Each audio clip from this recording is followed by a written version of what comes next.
हमारा देश कृषि प्रधान देश है और इस देश की जो मुख्य आय है वो कृषि से ही है। हमारे साथ एक किसान परिवार जुड़ चुके हैं, इंदल महतो जी, जो अपने 2 बीघे की ज़मीन में लगभग 2 बीघे की ज़मीन में सभी तरह की खेती कर रहे हैं। सभी तरह की सब्जी वो अभी वर्तमान समय में उपजा रहे हैं। उनसे बात करते हैं कि कौन सी सब्जी किस मौसम में उपजाई जाती है, किस विधि से उपजाई जाती है और उपजाने के लिए कौन कौन से खादों का वो इस्तेमाल करते हैं। लमसम हम 2 एकड़ में खेती कर रहे हैं। 2 बीघे जैसे बोलते हैं देहात में, 2 बीघे में खेती कर रहे हैं। जी जी। कितने तरह की सब्जी आप?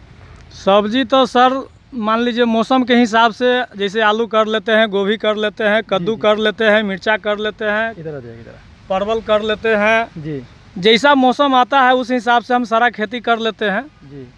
मौसम के हिसाब से जैसा मौसम आता है उस ढंग से सारा खेती एस्टिमेट में कर लेते हैं। अभी वर्तमान समय में आपके पास कौन कौन से फसल है? अभी वर्तमान समय में मेरे पास अभी करेला मिलेगा, परवल मिलेगा, कद्दू मिलेगा या बैगन मिलेगा। यही 4 आइटम अभी तक है।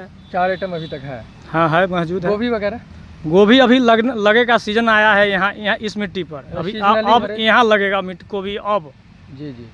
जैसे परवल के लिए कैसा मौसम चाहिए होता है, मिट्टी क्या या खादों का इस्तेमाल किस तरह का करते हैं? जैसे परवल के लिए मिट्टी चाहिए, मान लीजिए रेता जगह अगर बालू मिट्टी मिल जाता है तो बहुत अच्छा होता है। अगर दोमट मिट्टी आपको पास है तो उसमें मान लीजिए कभी कभी बारिश का नमी बन जाता है तो उसको पानी का निकासी करना पड़ता है। जी। जैसे हम अभी यहाँ पर मौजूद है परवल का खेत में, तो ये हम लोग का दोमट मिट्टी है।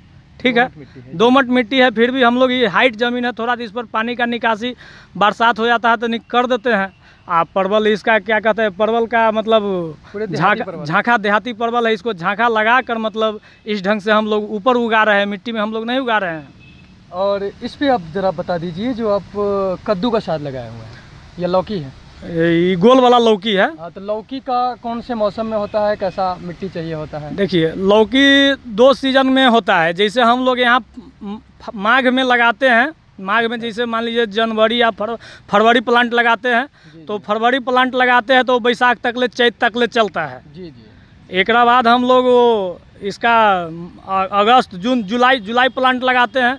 तो जुलाई में लगाते हैं तो मान लीजिए अभी यही पौधा सब है, जून जुलाई में लगा है, अगस्त अभी महीना बीत रहा है। यही ढंग का अभी मान लीजिए क्या कहते हैं फसल है। जी जी। इसका बशर्ते ये भी कम हाइट ज़मीन है तो इसको लिए मल्चिंग पेपर का मान लीजिए उपचार किए हैं, मेढ़ बांधे हैं। ये मल्चिंग पेपर क्या होता है? मल्चिंग पेपर 25 माइक्रोन पन्नी होता है। अच्छा। पोलोथीन जिसको आप बोलते हैं, पन्नी बोलते हैं ना, तो 25 माइक्रोन 30 माइक्रोन का ये मल्चिंग पेपर पन्नी है।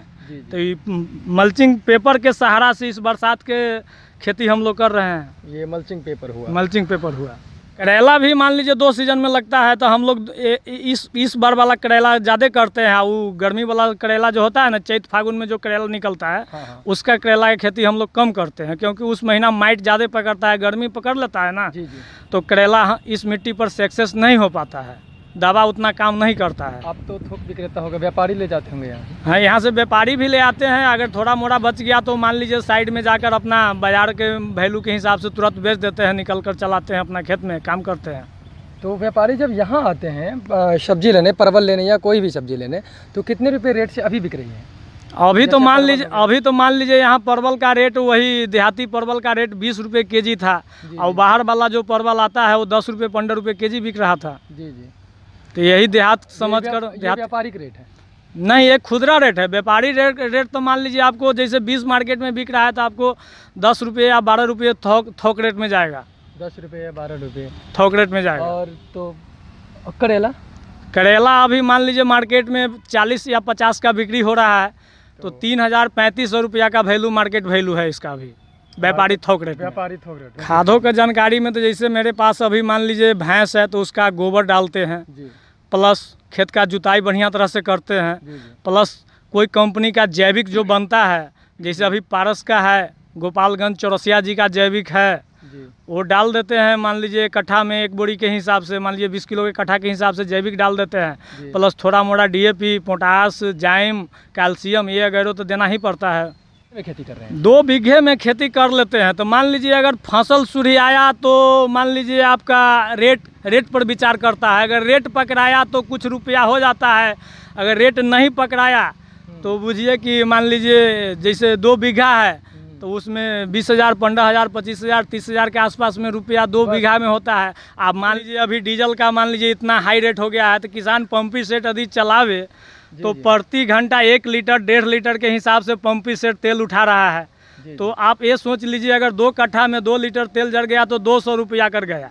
अगर बिजली सरकार कह रहा है कि हम फ्री में दे रहे हैं, आज तक ले मान लीजिए न पोलिंग कराया, न तार गड़ाया, न ट्रांसफार्मर हुआ, किसान क्या चीज़ से सिंचाई करेगा इतना धूपा में।